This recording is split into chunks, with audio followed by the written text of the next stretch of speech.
அனைவருக்குமே வணக்கம். சற்று முன் கிடைத்திருக்கக்கூடிய ஒரு மிக மிக முக்கியமான செய்தி ஒன்று வெளியாகி உள்ளது. சற்று முன் ஸ்டாலின் கதை முடிந்தது, நீதிமன்றம் இறுதி தீர்ப்பு, இது மாதிரி வந்து பார்த்தீங்கன்னா செய்திகள் வந்து வெளியாயிருக்கு.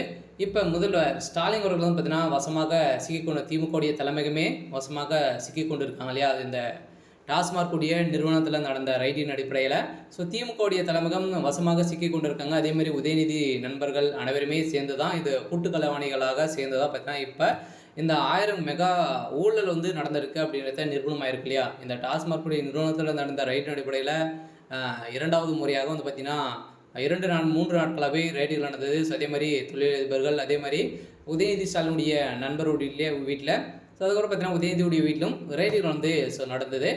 இந்த ரைடின் அடிப்படையில் தான் இப்போ அதிரடியாக உதயநிதி ஸ்டாலினுக்கு எதிராக பார்த்தீங்கன்னா நிறைய எவிடன்ஸ்கள்லாம் வந்து சிக்கியிருக்கு. இந்த தொழிலதிபர்கள் கொடுத்த வாக்குமூலத்தின் அடிப்படையில் தான் இப்போ அதிரடியாக உதயநிதியுடைய கதை முடிய போகுது.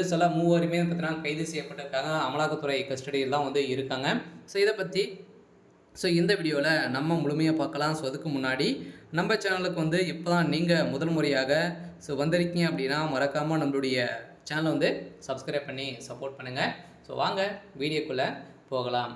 வந்து பார்த்தீங்கன்னா டாஸ்மாக் உடைய நிறுவனத்தில் முதல் முறையாக நடந்த ரைடில் வந்து பார்த்தீங்கன்னா செந்தில் பாலாஜியுடைய வீட்டிலும், அதே மாதிரி டாஸ்மாக் உடைய நிறுவனத்தில் ஆலைகளில் வந்து தொடர்ந்து ஒரு 5-6 நாட்களாகவே ரைடு நடந்தது. இந்த ரைடின் அடிப்படையில் எக்கச்சக்கமான டாக்குமெண்ட்டுகள் வந்து சிக்கி இது வந்து நிரூபணம் ஆயிடுச்சு இல்லையா? அமலாக்கத்துறை வழக்கு பதிவும் செய்து வழக்கு நிலுவையில் இருக்குது. இருந்தாலுமே உதயநிதியை டார்கெட் பண்ணி உதயநிதியுடைய நண்பர்கள், அதே மாதிரி இதில் வந்து டாஸ்மாக் நிறுவனத்தில் மேலாளராக வேலை செய்த இந்த விசாகனுடைய வீட்டில் 2 நாட்களாகவே ரைடு நடந்தது.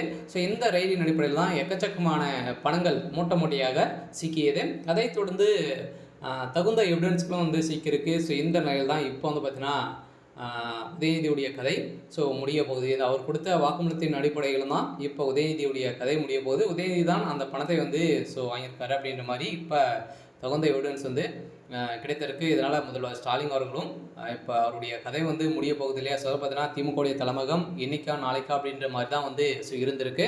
இருந்தாலும் திமுகவுடைய எது செய்தாலும் திமுகவுடைய தலைமையகத்துக்காக தான் இருக்குது. இருந்தாலும் உதயநிதி ஸ்டாலின் அவர்கள் வந்து துணை முதல்வர் ஆனதுலேருந்தே அவருடைய வாய்க்கொழுப்பாலே வந்து பார்த்தீங்கன்னா அவர் வந்து அதிகாரத்தை வந்து பயன்படுத்தி நிறைய மக்களை அவமதித்து இப்போ வந்து பேசி இது மாதிரி வந்து நிறைய ஊழல் நிறைய பிரச்சனைகள்லாம் பார்த்தீங்கன்னா செஞ்சுருக்காரு.